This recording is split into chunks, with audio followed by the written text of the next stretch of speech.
Hello, friends. Welcome back to another edition of the Lovecast with Jamal podcast.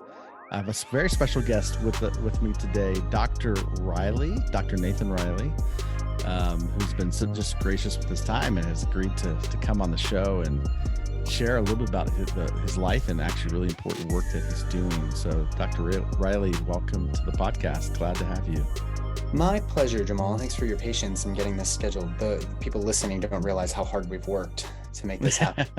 Like, oh yeah, I'll drop everything and go. I mean, I've got young kids. You've got a busy practice. I also have a busy practice. And the last time you and I were chatting, I was actually watching a birth on FaceTime. And I was like, Jamal, I'm not going to be super, engaged with you here on the podcast. So anyways, Jamal, you're a very gracious host. So it's a privilege to be here.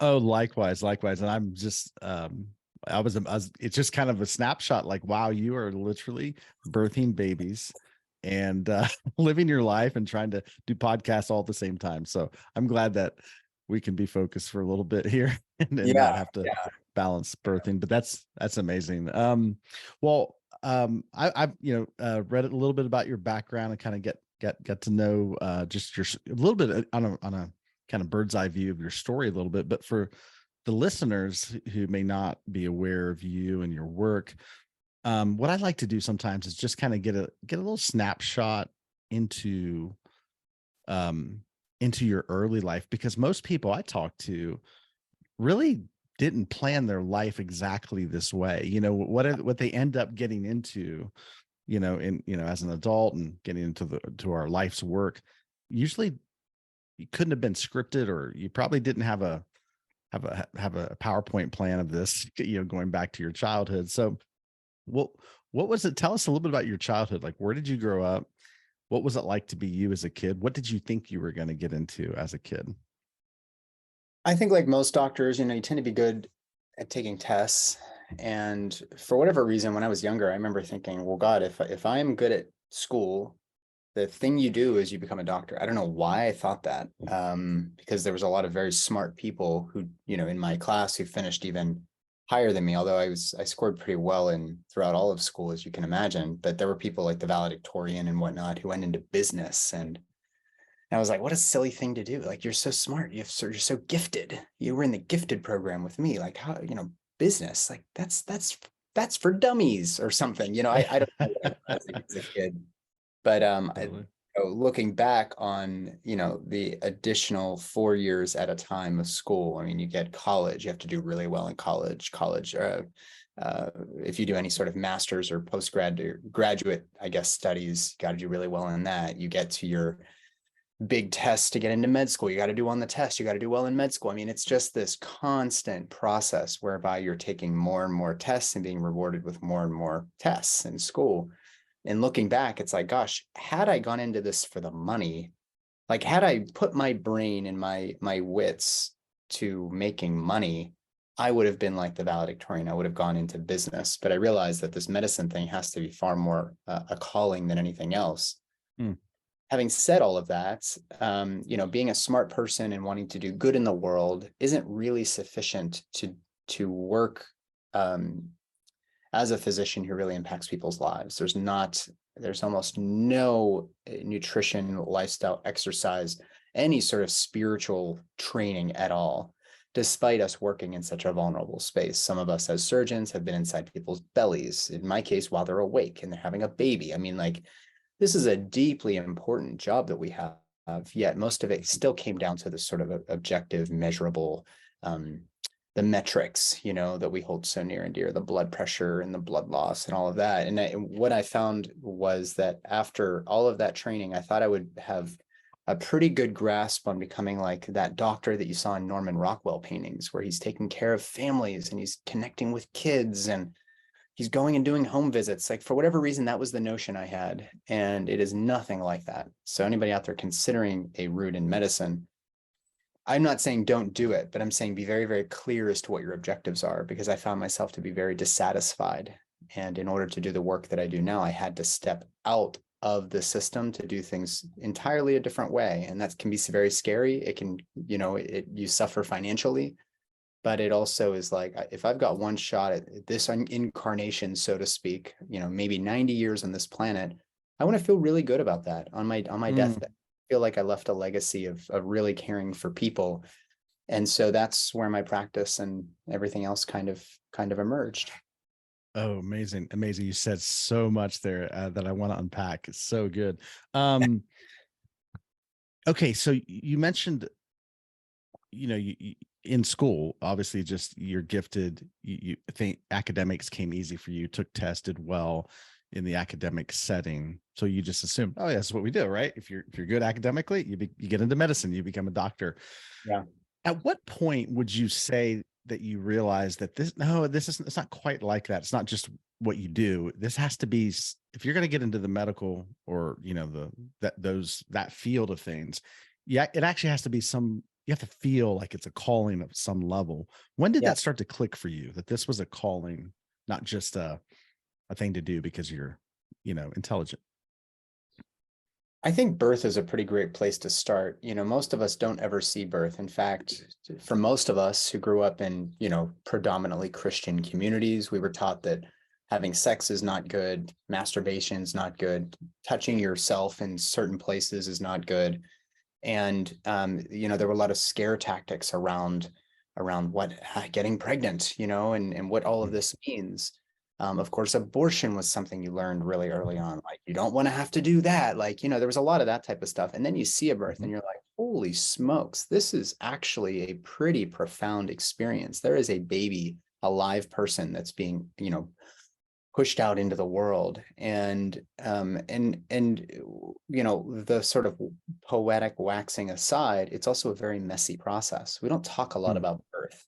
There's a lot of blood. There's oftentimes poop. There's pee. There's fluid. I mean, it's just a messy thing.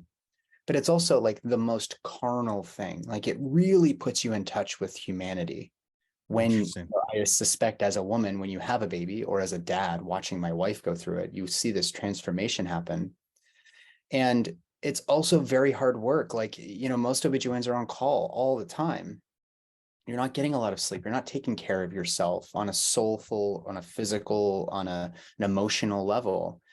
And so, all of that being said, it's not the easiest way to get rich. There are some people that are pretty wealthy from being doctors, but we also have $500,000 in school debt. I mean, I have $483,000 or something that I don't know if it'll ever be paid off. I'm hoping to have it forgiven through my public service, and there's certain programs like that. But all of this is to say, it's a messy job. It's a hard job. It's not like you're making $1 million a year and you've got all this debt. Why on earth would somebody do this? Plus 14 years of training and school. Like, I gave up over a decade of my life sitting in libraries. I would have loved to go out and just like go to parties and do drugs and drink and find women and all of that. I mean, I actually am married to my high school sweetheart, so that wouldn't have been my path. But most people expect their 20s to be kind of like rock and roll, sex, rock and roll. I was in libraries and I was eating healthy and I was trying to do my best to exercise, and so that was a big sacrifice. So all of that is to say, it's not like, do the tests and then you make a bunch of money and you live this happy life. It has been a very, very hard journey. And most people will reflect, especially when they think about residency, which is when you specialize, you figure out what you're going to do and you're working 100-hour work weeks. It is the tendency for burnout is so strong. Like, there's an impulse for burnout because you're just being worked to the bone at a very minimum wage, like maybe $5 an hour when you do the math. When you're doing the internship, is that correct? Intern's your first year. That's the worst year. And then as you get higher up, you get a little more responsibility, but you also get a little more autonomy. So all of this is to say that it is a very, very hard journey. And I think people who emerge at the end and are sort of dedicated to this task of caring for people, that has to be a calling. There's no way around it. Like, there is no easy path to becoming, to doing what I do. Totally. Absolutely. So for you, as far as, because you obviously you're an OB-GYN, when was the first time you experienced a birth and then realized this is because what I'm hearing you say is that it's probably the most carnal thing you can experience, right? But it's also the most spiritual thing, which usually you don't put those two things together, right? Depending on what your background is, but you're putting this together. You're saying this is extremely carnal, most human thing you can do, but yet it's deeply profound and spiritual at the same time. When did you realize that? I was having little inclinations of, I'll just call them like animistic sort of experiences, to kind of steal from some of the Eastern philosophies. I started having some weird experiences in the woods. So to give you a little more background to answer your first question, I grew up as a kid who was very curious. I was always outside playing in the woods, looking under rocks for crayfish. Like it wasn't like it is nowadays, I guess, with kids where did you have like a spiritual background with your family, or were you like a Christian family going to church, or what? Zero spiritual background. Okay. So in some ways I kind of look back and I'm like, man, I wish I would have done some Bible study. I mean, considering the New Testament is probably is it still the most popular, the most printed book maybe on the planet? It would have been nice to know that, because a lot of people grew up with scripture. On the other hand, I didn't have any background. I was a kind of a clean slate and open to virtually anything. So I kind of started playing, the one time when I sort of regretted not having been a Catholic or whatever it was, when my best friend in like first or second grade, his mom told me I would be going to hell unless I was baptized. And that sounds so cliche, but it really struck me. I was a little kid. I was so impressionable. I went to my mom and said, "Can I be baptized? Like, should I be baptized?" And she was like, "Well, why do you want to be baptized?" And I was like, "I don't know. I get the feeling people make me think that I should be, and so anyways, I didn't necessarily have a bad experience with the church. I just didn't have a lot of influence there. And all of my friends and family, my mom was Greek Orthodox, my father was Lutheran, but they didn't have a lot of investment in that when they were raising us, my sister and I. So, being out in the woods and just being very, very in touch with nature, not being inside on an iPad, my parents not being worried about if I was going to disappear, which nowadays is kind of a real thing. You don't know if your kid's going to be swept off the swing in front of your house. We feel that a little bit. But back then it was like we would ride our bikes everywhere. We would ride them from miles and come back and throw rocks at each other and hit each other with pine cones and climb 80 feet up into trees. Like it was just a very, very deep connection. That was like my church was kind of like nature, studying squirrels and plants and just being fascinated by dandelions and how they blow away, and there was one experience when I was cutting off the limb of a big cracked limb on a cherry tree, and I was sawing through with a chainsaw, and I heard like a moaning happening. And I was like, what the hell is that? I mean, I don't, was that the tree? I honestly couldn't, it didn't sound like when a tree's creaking, like, it sounded like a guttural, like moaning. So I stopped the chainsaw and listened. Couldn't really hear anything, turned the chainsaw again and heard it again, and then stopped it, and I still heard it. I was like, wow, it's interesting. Like, am I experiencing the soul of this tree? I who knows? It doesn't really matter what the answer was, but it was little it got your attention. Like that. Yeah, it did catch my attention, and it stuck with me. And there were a variety of other experiences like that. But then, of course, when you sit with birth and having sat with family members who died, you start to appreciate like there has to be more to this than just blood loss and the infection and all of that. So really medicine was a sojourn for me into spirituality. Interestingly, because spirit is I think it's critically lacking in actually the care for people in hospitals and whatnot. So birth and death really were my entryway into investigations into something greater than just the physical. Super interesting. Birth and death, because they're both transitions, right? We're both leaving and entering. Yeah. In many ways. Fascinating. And that was my fellowship training, was hospice and palliative care. So I actually have interesting specialties. Yeah, I do birth and death, which is kind of interesting. Yeah. Very interesting. And I've heard of folks being birth doulas, right? And then also death doulas. And the terminology is similar around them, because you're helping life make a transition. Super interesting. Yeah. Yeah. Wow. Transition and transformation, because we don't really know what's on the other side, but there has to be some transformation of spirit from being honored with an earthly vessel like this human body to whatever is afterwards. In other words, you don't go up to heaven if you're a Christian with your body in the way it is, in the way that I kind of view it. You know, it's, you have a body, but perhaps it's not the body that you had when you were 38 lifting kettlebells in the gym, you know, like who knows what that body's like. It would Totally. be sad if there was a bunch of like 90-year-old bodies, like you're stuck in heaven for eternity with a 90-year-old body as well. So that's something I think about. But there is a transformation in birth. You know, you lose your identity, not on a physical level. You lose your identity though, and you transform into the butterfly from the caterpillar.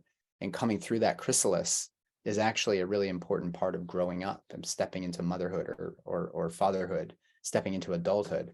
So that is really quite a bit of the counseling that I do with my clients, because the birth part I see is oftentimes way easier than the actual transition into these new stages of life. Can you say a little more about that? Yeah, I think that for us men especially, you know, the only experience that most people, men or women, have with birth is what they see on TV. You know, they hear the horror stories, but there's quite a number of women nowadays and who have for ages, you know, I mean, we had like a rough past 100 years, but what we're starting to see is home birth and out of hospital birth and non-medical birth and even free birth, or what's also called wild birth. We have no attendant. It's just you by yourself having a baby, sometimes without your partner. So as we, you know, as I've been observing these trends, even for me as an OB-GYN, I had never really appreciated this transition as a father. Like I saw birth, I now got birth. I've operated, I've done tons of C-sections and tons of natural births, and I've attended home births. My wife and I had a home birth, but before we went through birth, even being an OB-GYN and studying birth my whole life, or at least my adult life, I was still fully unprepared for what this really meant for me. And it was so profoundly challenging that I actually had to do some altered states of consciousness in order to wrap my head around giving a piece of my identity to this little baby who doesn't need me to give her milk, doesn't need me to feed her, change her diaper. She kind of just needed me to bear witness to the pain that she was experiencing as a baby. She can't express herself in any other way. As a man, most of us have been modeled that it's your job to be strong, to be stoic, to be, don't worry about being emotionally available. You're too busy being strong and stoic. And if there's a problem, it's your job to solve the problem. And there's a farce there in our society. But when you are step into the shoes of a father, you're forced to, or even as a man supporting their partner in childbirth, Sure. the art of doing nothing is really the role of masculine in holding space, the container for this person that you love so much to feel seen, to feel witnessed. It's a practice round for when you have a baby screaming in your face for a couple years. So that this transformation from boy to man actually happens in a flash, you know, but you can start working on these things when you guys start deciding, I want to have a family. What does it mean? What archetype are you going to embody when you're a father? Because you're no longer just the guy who's at the gym eating protein shakes and doing all that. I've been there too. Now you actually have it's not just a prioritization. It's actually like, how present are you with this? You can't just run away from this one. This is something you have to actually own up to. And so, That is, there's so much in that. And I love that. Yeah. Because when you think of, being a doctor, when people think of being a doctor, OB-GYN, nobody's thinking about what's the role of the healthcare professional in helping not just deliver the baby. Obviously that's a huge part of that, but to help the parent transition into this new space. And for a man, you're right. We're not trained to think, we're trained to fix it. You know, I got to be something. I got to, you know, I gotta do something to fix this kind of thing. And I think a lot of guys obviously feel woefully inadequate or unprepared for this new space because you can't fix it. There's nothing to fix. But really what's needed is presence, right? Just full embodied presence. But I love what you said here. We're not taught the art of doing nothing, but that's an art. And doing nothing doesn't mean void. It actually just gives you, you know, when you can learn to do nothing, which is really another way of saying to let go of your your preconceived ideas of who you need to be, then you can be present, right? You can show up. Yeah. And really that's what's needed for Yeah. men to be present. I had a really interesting, I was senior in high school. I was 17. My girlfriend got pregnant, and I had a daughter that was born through C-section Wow. on my 18th birthday. So we have the same birthday, my daughter and I. Wow. But I was literally turned 18. And it was my birthday was yesterday, and May Congrats. 11th. Thank you. And then my daughter turned 30 yesterday also.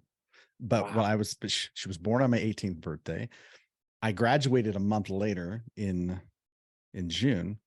I remember walking, and I didn't get to see the birth. Mhm. Just because, my girlfriend was a minor, her parents were in there. I was out in the waiting room, but I remember them, they, brought my daughter out, wrapped up, put her in my arms. I'm just turned 18 that day. I'm looking at this little child, and I walked out of that hospital and I was just in tears. And I was more in tears because I was like, I don't even know what I'm supposed to do with this. I don't even know who I am. What is my role in this space? I just felt completely inadequate. And I would have loved for some apparatus or something to be in place to say, okay, it's okay. Like, you don't need to do anything. You're Yeah. here. It's enough. You're showing up. And that, but it was the opposite. It was, hey, you're here, but you're not doing what you need to be doing. Hey, you know what? You probably should have been in there. Hey, you probably, what, all of these things, but I just didn't know. I'm like, what's my role? What do I need to do? So that kind of shaped the beginnings in many ways of my journey as a father, was inadequacy versus adequacy versus presence. Right. And so I was right.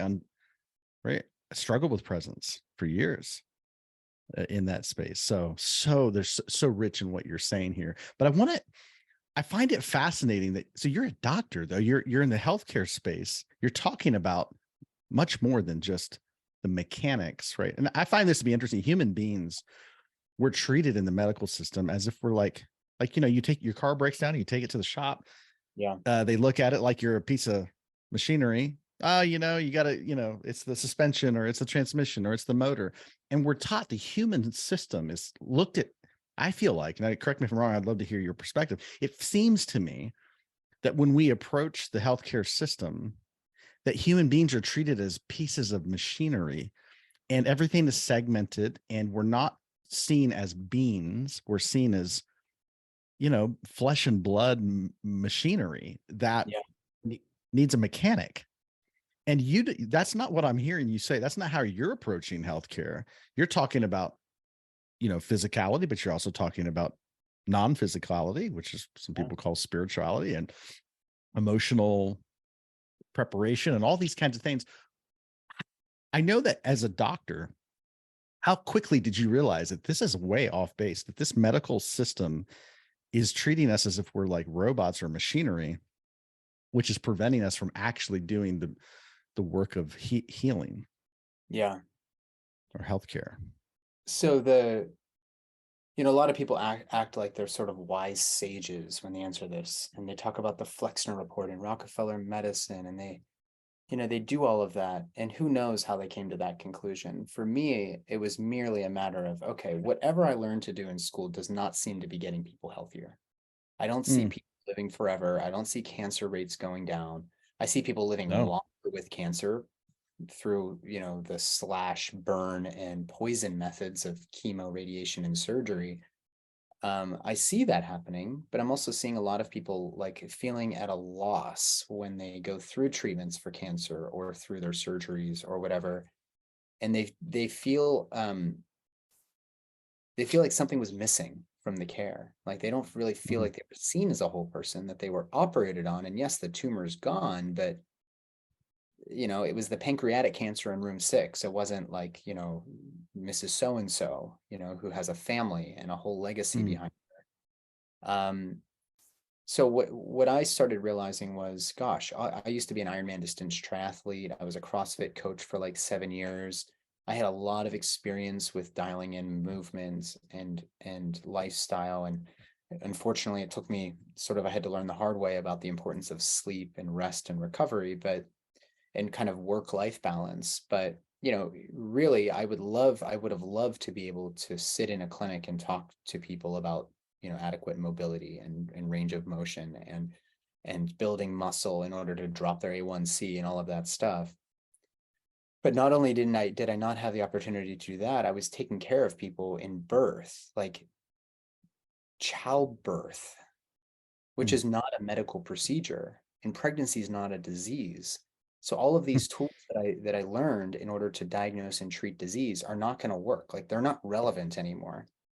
And so as I started looking at that, I've always been very, very curious, and that's pissed off my professors and teachers my whole life. But I started asking why. Like, why are we doing it this way? It's not like our numbers are getting Interesting. better because of these new No. policies. So why are we doing it? Why am I doing a cervical exam every 3 or 4 hours in the middle of the night on a woman who's in early labor? Like, we know that this is going to take a couple of days. Why am I sticking my hand in there? It just increases infection rates. It makes them uncomfortable. It disrupts their sleep. Like, what are we doing? So you're asking questions about standard procedure, standard practice, Yeah. and the response you were met with was skepticism or Yeah, they just thought hostility. I was being a jerk. Yeah, like I was just being Interesting. obstinate or something. And Hmm. so I was like, well, how did this happen? Like, why is all of my colleagues, why are they all talking about midwives as being like uneducated, like sort of like the bottom of the barrel kind of practitioners? Why are they so skeptical of acupuncture and homeopathy and all this other stuff? There's a lot of people that use this as their primary means, and a lot of them are healthier than the people that are going to their doctor. So I just started asking why. I started going to home births as a resident. I would spend my very, very minimal free time going to home births.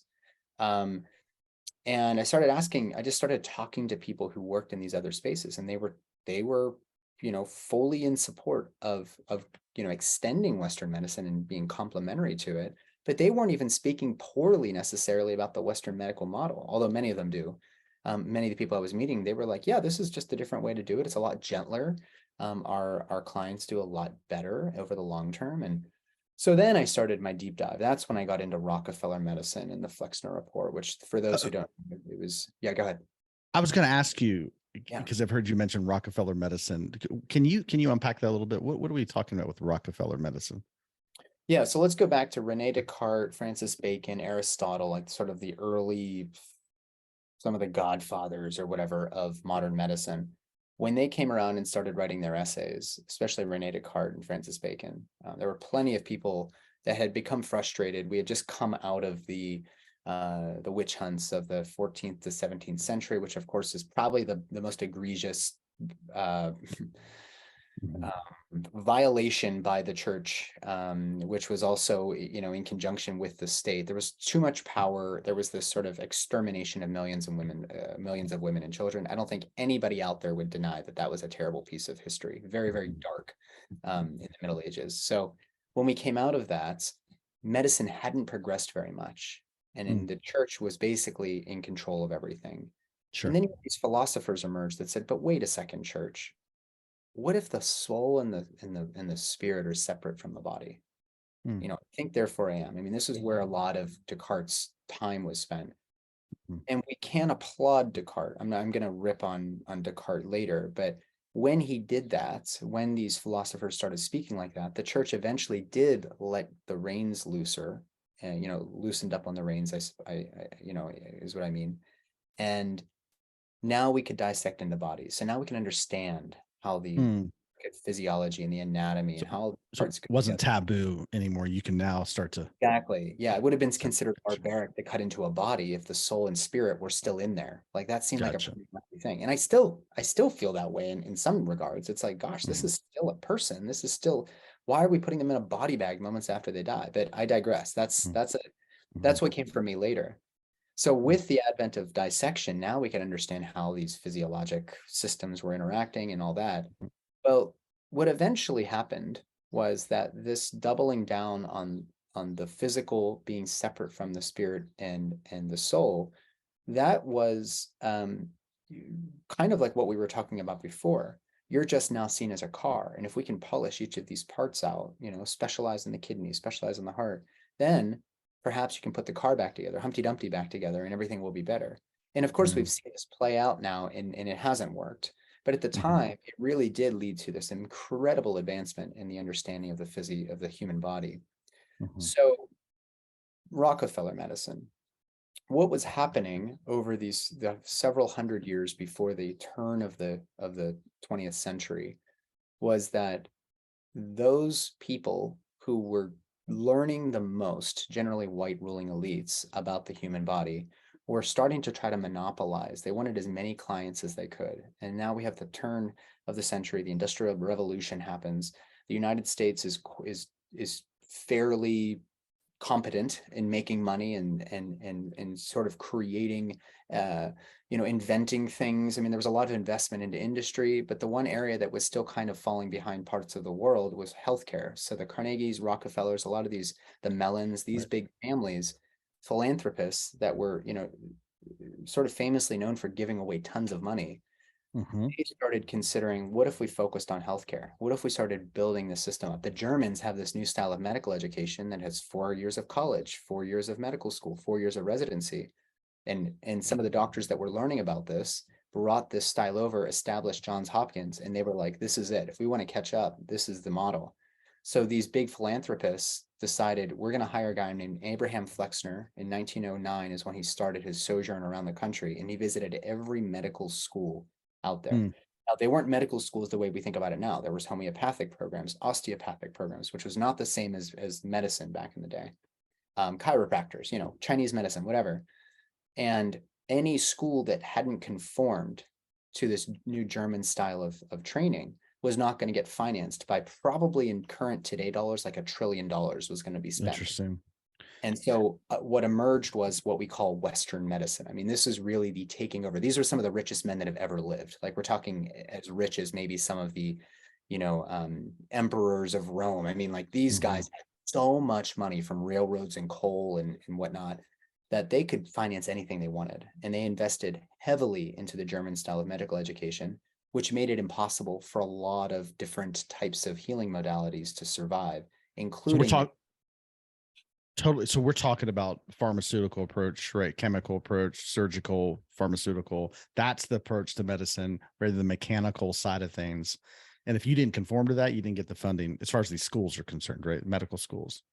Yeah, I mean, at the time that this report came out, a lot of people, antibiotics weren't really a thing. I mean, they Mhm, were, but we had mhm, just started thinking about germs, also from Europe. Had just started thinking about, sterilizing our surgical instruments, keeping diseased people in some rooms separate from healthy people. I mean, we had just really started understanding that. So it wasn't really yet a pharmaceutical thing. But the mhm, next step to that was, oh, now a bunch of people have a ton of money. Where do we invest that money? We've got a bunch of sick people with these conditions. We now have pharmaceutical companies that are going to focus on making those medicines. And I don't mhm, I don't necessarily want to get into the conspiracy of it all. I just think that mhm. in a free market, if a person can make a ton of money Right, selling somebody who has a need, they're going to do right. it. And so what emerged was a model that where we really only are trained to use surgery and pharmaceuticals to meet almost every malady under the sun. And as most Mm. people listening probably have realized in their own experiences with the medical system, it doesn't generally prevent disease. It doesn't reverse disease. If you're hit by a car or you get stabbed in the throat with something, yeah, go to the trauma surgeon. That's a really good Mhm, idea. But for the mhm. most part, even OB-GYNs, there's not that many reasons to go to a doctor who specializes in diseases in pregnancy and surgery. That's what an OB-GYN is. So if 85% of women are completely capable of having a natural, undisturbed, unmedicated birth at home, how did we get there? Like, how did we get to the place where everybody is having babies in hospitals? It was that whole history that I said. That was actually Interesting. monopolizing birth.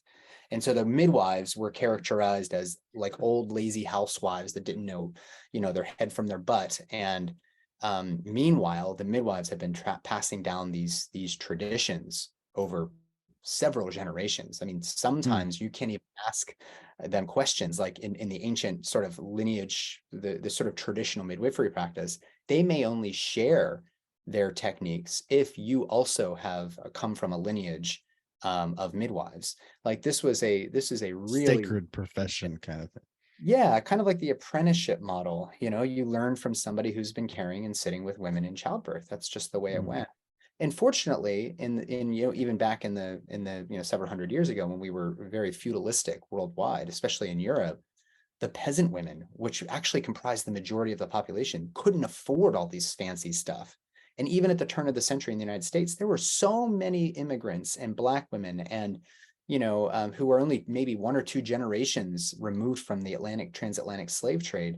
They didn't have any money to go to these fancy hospitals. So they were still going to the folk healers, the midwives, Mm-hmm. and that actually helped to sustain the practice of midwifery. And really, my whole platform is not, look at me, I'm an OB-GYN, look at how great I am. It's, how can I support the traditional midwifery model of care, because they do it better, because they see it as more than a physical process. They see it as an emotional, mental, and spiritual transformation, in addition to a challenging physical thing. Super, super interesting. So as an OB-GYN, you started to realize the majority of women, this is what I'm hearing you say, the majority of women can give birth.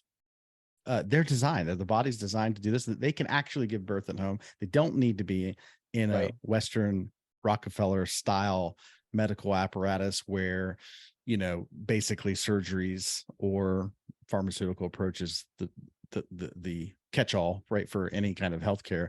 And so but somehow, even though the majority of women can give birth, they're all farmed or kind of forced into this model, this Rockefeller model of surgeries. Yeah. Amazing how much C-sections and One-third surgical. Yeah, 1/3 of babies in the US by C-section. Even though that's the human race has existed for thousands of years without it.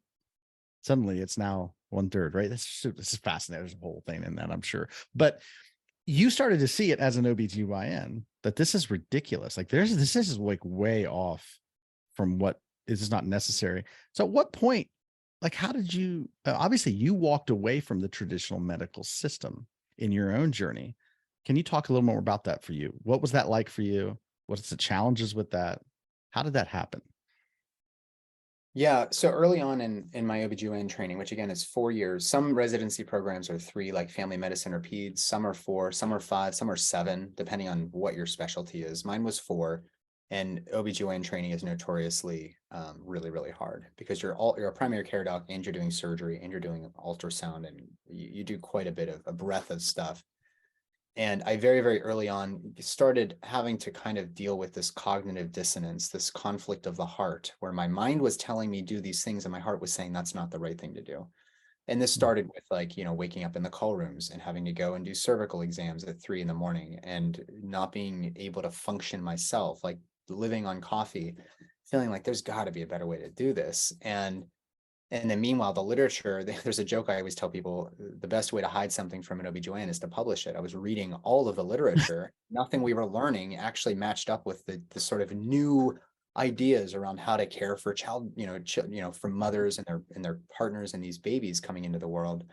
So I kept my head down and just kind of pushed through, and it nearly broke me. Like, there were moments when I wouldn't say I was thinking about hurting myself, but just wanting to run away. Like, I don't want to be part of anything anymore. Like I might as well be dead, this was a terrible decision. I shouldn't have gone this path, blah, blah, blah, all that like negative self-talk, which I've since gotten over. But at the time it was like, I don't know how I'm going to finish this. And to drop out of residency and start over again just sounded like a tremendous error in judgment. Like, you're going to go back and find another program that's just as bad. So I was really, really in a pickle, but I managed to finish. They let me finish despite several periods of remediation, because I didn't want to do what I was told, and found myself in fellowship at UC San Diego, which happens to be one of the best hospice and palliative care training programs in the world.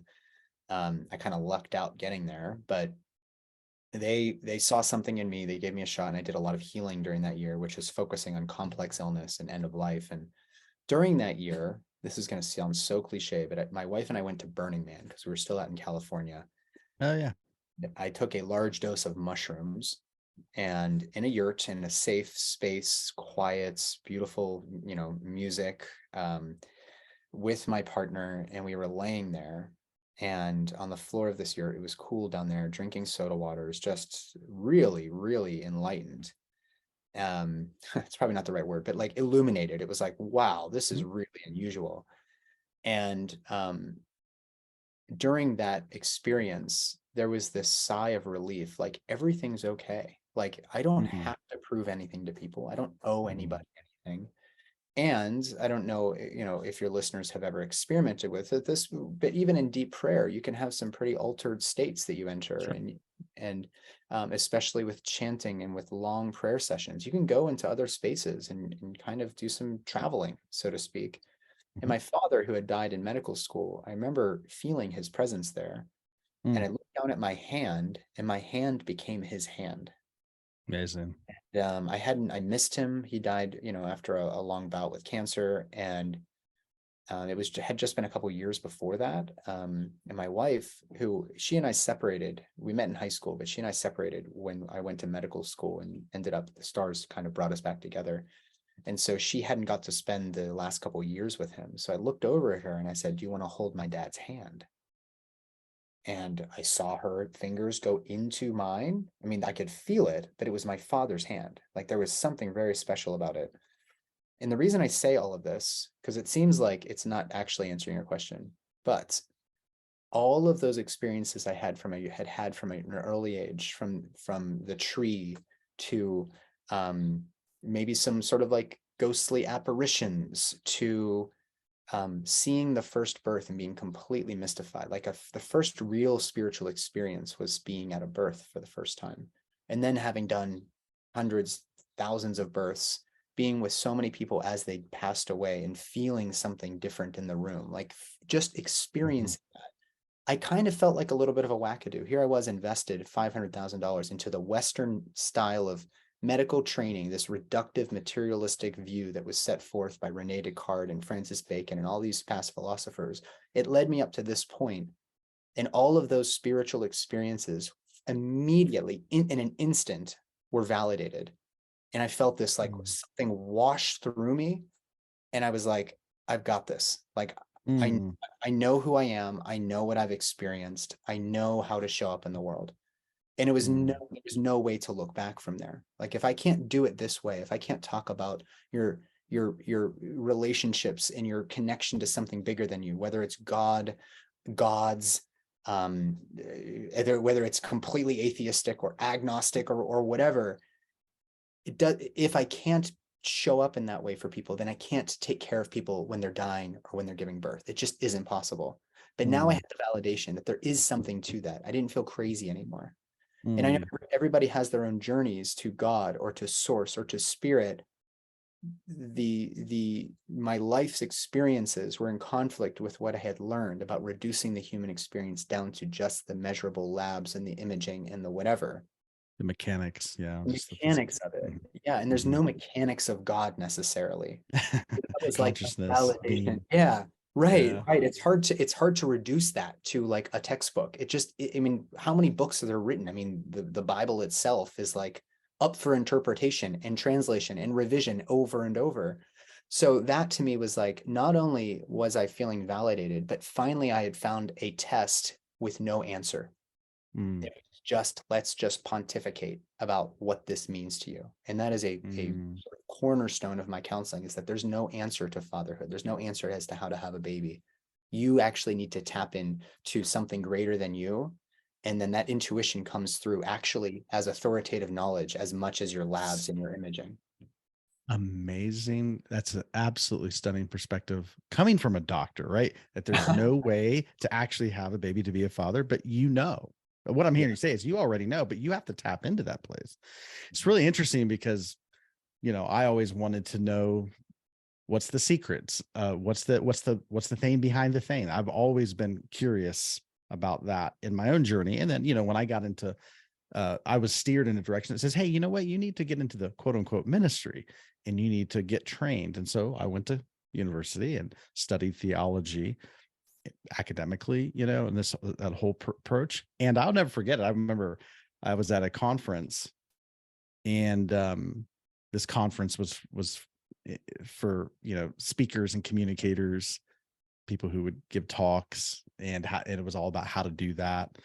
And this one guy who was giving the breakout session, he was kind of the point of attraction because he was recognized as being one of the best orators and gave great sermons, all these things. And I'll never forget it. everybody was there eager. They had their notepads out. They're going to take notes and get the science and, what's his methodology. People were like, what's your approach? How do you do this? Give me the steps. And he said, look, I didn't ask to do this. He's like, he basically was saying, I don't really want to be here doing this talk with you guys. He said, they asked me to do this. So I'm here. He goes, but I'm not really sure what I'm going to tell you. He said, you want to be a great communicator? You want to do well? He said, you just have to listen. And he said, you have to get really quiet to listen. He's like, because what are you going to say anyway? What are you going to do? He's like, you want to tell people how to live their lives? He's like, but what are you going to say? And how do you know? And he's like, you got to get quiet. You got to hear. He goes, best talks I've ever given, where I'm just tapping in to something beyond myself, is what he's saying. I think he, used more religious language, but it was just like, I'm tapping in and I'm listening. And that's what I say. He's like, so if you want to give good talks, learn to be quiet, learn to listen, learn to get still. That affected me. And I thought to myself, I was like, wait, I'm paying $900 a credit hour at the time for these courses. We're like, nobody's ever said, how do you get still? How do you listen? And that's, now we're in the whole realm of meditation and being quiet. But the approach, what I got from that was, you're not going to get there strictly. Again, I'm not against academia and understanding things with the mind. I'm sure it has a place. Everything has a place, but there's a dimension beyond this that we're really talking about here that is essential. That if you can tap into that, there's infinite wisdom, there's infinite being, and we're talking about, I don't get hung up in the language. People call that God, people call that consciousness, spirit, whatever, source. It's fine. It's all the same thing. Quantum field, yeah, that's right. But that's what we're talking about. And in the medical field, but I love it as a doctor that you're talking about. It's here in this space too, in the giving birth space.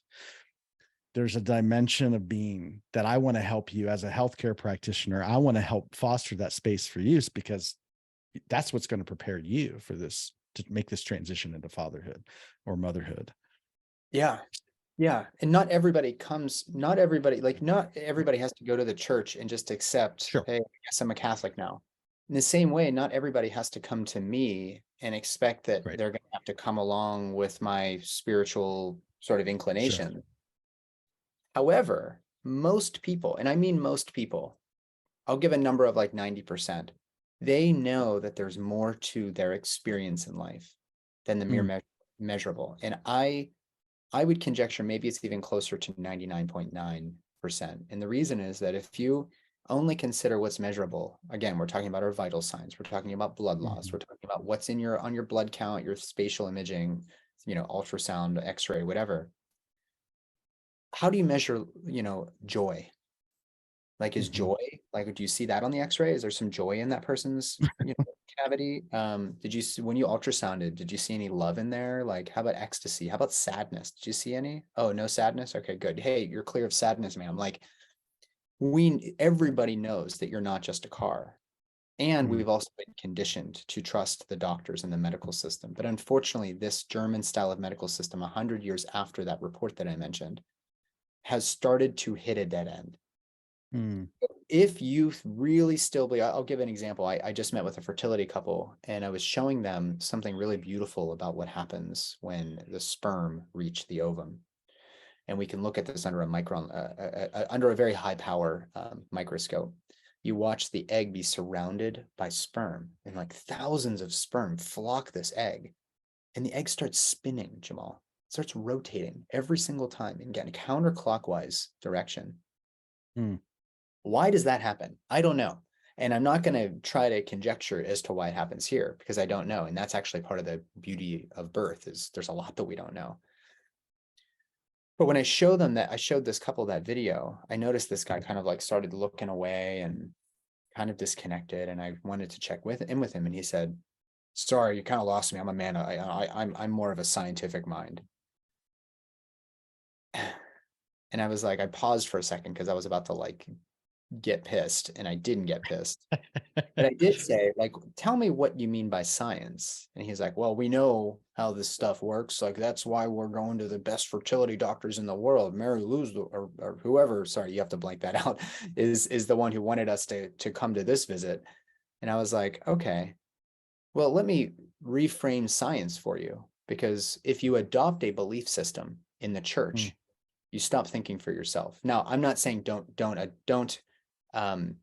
church, Right. don't be Christian. I'm saying that once you adopt that as like your field guide, and now you don't have to do any critical thinking or be thoughtful about how you treat people or what the scripture actually says, you've now stopped thinking. You've stopped actually functioning as a free thinking, freestanding individual. The 100%. same goes for medicine. The cult of medicine has us all believing that there is one way to do this.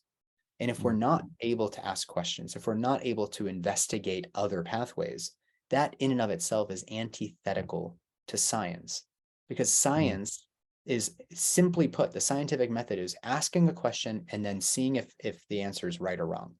Or let me propose the answer to a question, and then we'll find a way to experiment in order to, in an unbiased way, test it. Yeah, that's what we're doing here. And in my program, it is highly scientific, but it's also not the most adopted way to do things. But if our medical system could get out of the box of just doing the things the way that we've always done it, I wouldn't have to have stepped out of the system. But nobody was asking questions. Nobody's really trying to do anything differently. They're just trying to get their paycheck and go home and live their lives. And each their own. It's just not for me or for many of my.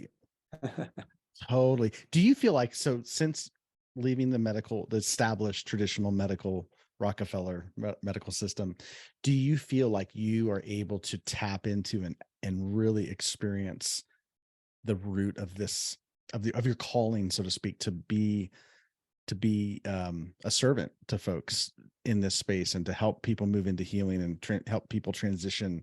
Do you feel like you're able to do that in this practice that now you've created outside of the traditional system? Yeah, I've had to get very creative with it. I mean, we still have a mortgage, I still have all this medical school debt. We have a car with payments. We have material needs. We want to go on vacation. So there are still things that we have to pay for. Everybody out there, every utopian, sort of idealist says, hey, we don't need money anymore. And it's like, yes, but we're like far from that. We're really, really far from that. So I have to actually kind of balance the reality of our financial situation. Sure. Having said that, I could get paid $350K a year as an OB-GYN, easy. At most hospitals, that's what I'm going to get paid. But I'm going to be working 60 hours a week. It doesn't allow me any presence with my children, and they're going to grow up, and that's going to be that. It doesn't allow me any presence or intimacy with my wife. And that's only going to last for so long. I mean, you know what I mean? Like, we're only going to be young parents together and enjoying this time together for however many years we have. So when we think about this calling piece that you brought up, I can, at the very end of my life, look back and say, hey, at least I played by the rules, knowing that it wasn't great. That cognitive dissonance runs deep. Or I can say, listen, at least I tried. And my efforts thus far, I've been in practice now for about 2.5 years. Actually, it'll be like 2 years in September. What I've been able to accomplish has been a sufficient income, reprioritizing what are really our material needs, and what is my primary currency, which goes back to presence, not time. Time is really relevant. It's not space, it's not time. It's actually being able to be present, not just with my family, not just with my mom and my sister and myself, but with my clients, spending 90 minutes at a time. This is really, really what a smart young man who was good at taking tests, this is really what I thought I would be doing. So for what it's worth, maybe I'll end up having to go back into the system someday, but at least right now I get to see what it feels like to really, really be doing things the way that I know people appreciate it. And I don't think it's going to be very easy to get me to go back, because this has actually been a very, very beautiful journey, very hard journey, but it has landed me in a place where I feel like I could be very proud for what I've accomplished in my life now, as opposed to staying in the system and doing unnecessary C-sections and pushing medications on people that are just going to create more side effects. And you know how it is. Amazing. Absolutely stunning. what you're saying and what you're living, more importantly, is so profound, and I can see it. So I appreciate your work. I appreciate the courage it's taken, and just yeah, it's not natural. When I say natural, you really do have to tap in deeper beyond just the physical side of things to be able to break out of these cages that have been created. But the world is better. That's how the world moves forward. That's how we move forward. And it's folks like yourself doing what you do that do move us forward. Um, One last question here before we wrap up. What do you wish people, if you, I mean, you could speak to anybody and say, hey, what do you wish people would know about the birthing process that maybe we're not taught to think about? What's one thing that you like, if you take away anything from this conversation, what would you want folks to walk away with? And what would you want them to know about the sacred space that you work in? Well, there are two parts, and we haven't really talked about this. There's a lot of magical thinking around just trust birth, everything will go fine. The doctors mess everything up. Well, I have bad news. Sometimes we die. In fact, all of us die. And sometimes babies die. But die when they're coming through the birth canal. They die from whatever, unknown cause. So on the one hand, we love to just pretend like that shouldn't happen. And that's part of the reason that this system has such a low threshold for doing surgeries and unnecessary vaginal exams and all this other stuff. But on the whole, I would say that we are afraid of mortality as a species. Like, we've been conditioned by the church, the state, our parents, our politicians, that death is the ultimate failure in life, even though we all know deep down that it's going to happen. So my advice for people is to remember that we are simply mortal. You can only do what's in your power. But if there's something in your power to control, take advantage of that opportunity, because getting pregnant, becoming a parent someday, especially for you men, means taking responsibility, not just for your actions, but for the outcomes of those decisions. And that is probably the best advice I can give anybody going into this, is that nobody can save you from this process. This is you. You wanted to be an adult, then it's time to grow up, and it's time to really, really step into the shoes of somebody that you would look up to when you were a kid. It means treating people better. It means being a little bit reflective around how you show up in the world. It means eating well. It means moving well. It means connecting to something bigger than you, because you feel it. You know it's there. Connect to it. Close your eyes, breathe deeply, and just be still. And I'm sure that something will happen, similar to what happened with me in that cherry tree. Something will come to you, and it's not maybe not going to be a lightning strike or God send me a sign. It might just be that you start to feel a little bit better because you slowed down and you connected to yourself. That is spirit working through you. So that was a long-winded final remark. No, so well said. So well said. Beautiful, beautiful. Well, Dr. Riley, thank you. I really appreciate your presence, right, on this podcast, and bringing your life's, just a snippet of your life's journey with us. It's really valuable. I can feel it. So, thank you for what you're doing. And where can people who are listening to this find more about you or read more about your work, the work that you're doing?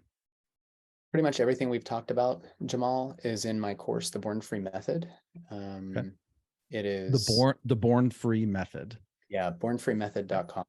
And okay. It is everything from radical responsibility to informed consent to the history of obstetrics and midwifery to, I mean, there's a whole unit for DAGs. There's a whole unit on psychedelics and cannabis use, because that's becoming increasingly popular, especially here in the US. Every intervention with risks, benefits, alternatives is covered. Lifestyle medicine, everything's included there. So bornfreemethod.com is where you go. When you sign up and enroll, you get 12 months of weekly calls with me and Sarah Rosser, who's one of the midwives on the farm, Inamazed Legacy in Summertown, Tennessee. And if people want to work with me individually, it's belovedholistics.com. Eventually those websites will be merged, but right now that's where you can go find it. And then Nathan Riley, OB-GYN, is all of the social handles. So you guys are welcome to reach out if you have any questions or need any clarification. And Jamal, it's been a pleasure. Absolutely. Absolutely. Thank you so much. And guys, I would, highly encourage all of us listening to this to go and check out Dr. Riley and those websites and check out his work. And so good. And I really, again, thank you for your time. And as always, please feel free to rate and review this podcast and let us know your thoughts. It's always valuable, and love to hear from the listeners, and any questions, concerns, comments you have, it's all welcome. All right. Until next time, take care. And thank you again for being on the show. Bye-bye. Bye-bye.